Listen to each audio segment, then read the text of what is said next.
Ghostpaw.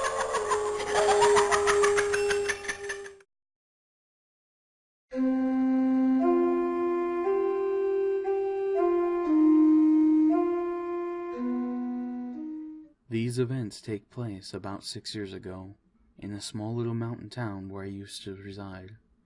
I was about 19 years old, and we had just moved in. I still lived at home with my mother, younger brother, and my mother's boyfriend. The house we moved into was rather small, with only 2 rooms available. It was because of this that I ended up calling the garage my room. Honestly, the room wasn't too bad, just rather cold at night, since it wasn't really built for sleeping in. The garage was poorly isolated, and it was freezing at night. I should also mention that the rafters of the garage were exposed, and I could see the support beams and our roof. I bring this up because, well, I never really liked looking up into the rafters. I always felt as though that one day I'd look up into them and see someone or something staring back at me. This sleepy little town is located about 20 or so minutes away from the town I live in now. The city had its own CHP stop located next to the fire department, along with a middle school and a handful of shops. The city was a rather peaceful place, and with the mountains in the background, looked really beautiful. I was hesitant at first to accept this place as my new home, due in part because I had left most of my friends behind, and honestly I shouldn't complain as most of them would come up from time to time to see me. However, this was just after my very first heartbreak, and I was suffering from it. I had become reclusive and depressed. The loss of my first true love and the strain of life was starting to weigh heavy on me.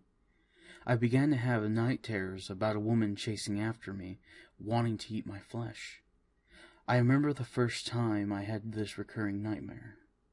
It didn't even seem like it was a dream at first because it was so vivid.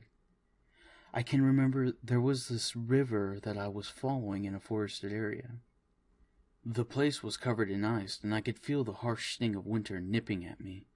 For some reason, I just knew in my mind that I had to keep following the river. It was a peaceful dream up until the point that I came upon a large rock near the path that I was taking. The rock was sitting next to the river, and it had some kind of bird-like drawing on it. I say it was a bird, but in truth it was more like a bat. This is where the dream would stop being a dream, and instead become a nightmare. As I approached the rock, I could hear this almost whispering hiss coming from the trees near me. I would turn my head to face the noise, and there would be this tall, lanky woman, if you could even call it that, standing there staring at me with her terrible red eyes.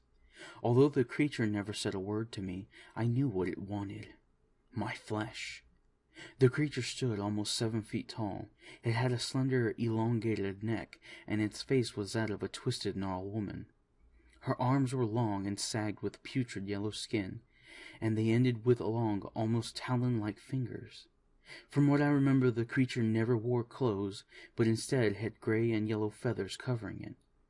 For a good long while I just stood in my spot staring at the creature down, heart thumping furiously in my chest.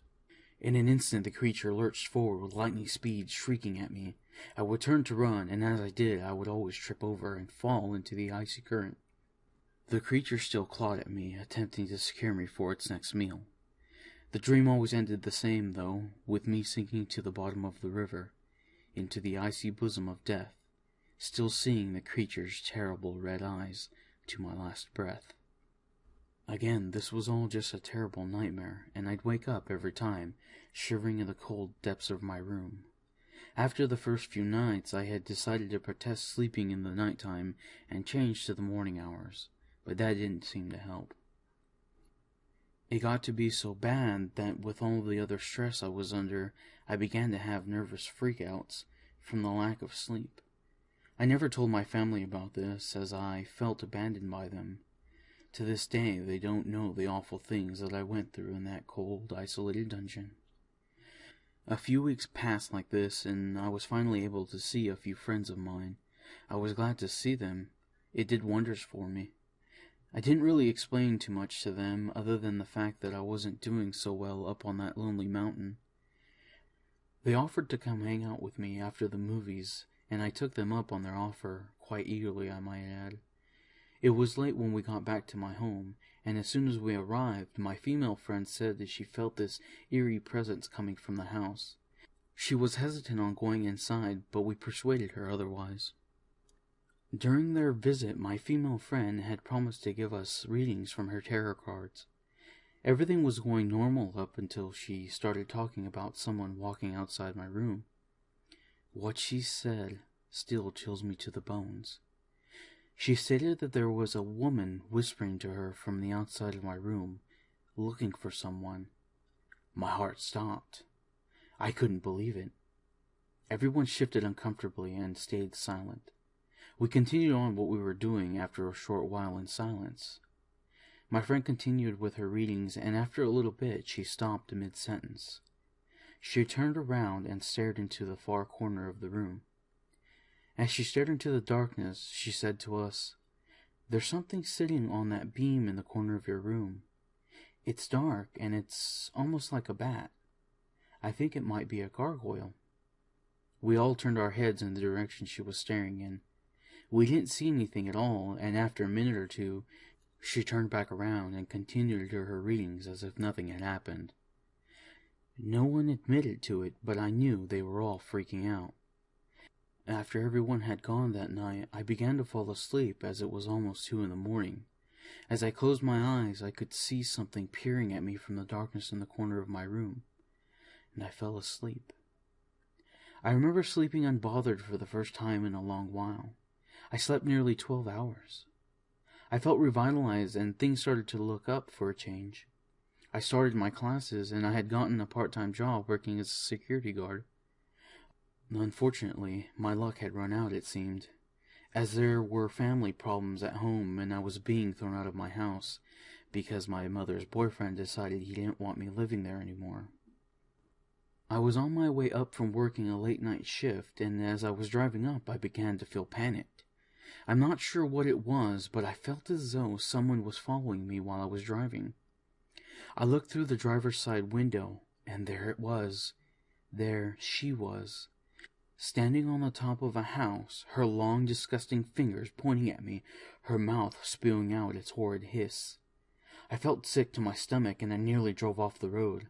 The hag rushed to my vehicle and attempted to open my door. I didn't know what to do. I was so afraid. Was this all some kind of horrible dream?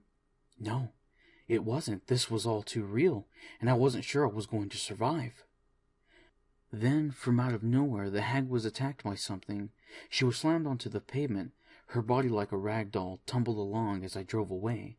I gained control of myself, and then I felt this strange, almost warm feeling coming from behind me. I looked into my rearview mirror, and there, in all its demonic-like glory, the gargoyle sat in my back seat, a silent guardian protecting me from the evil hag that sought my flesh.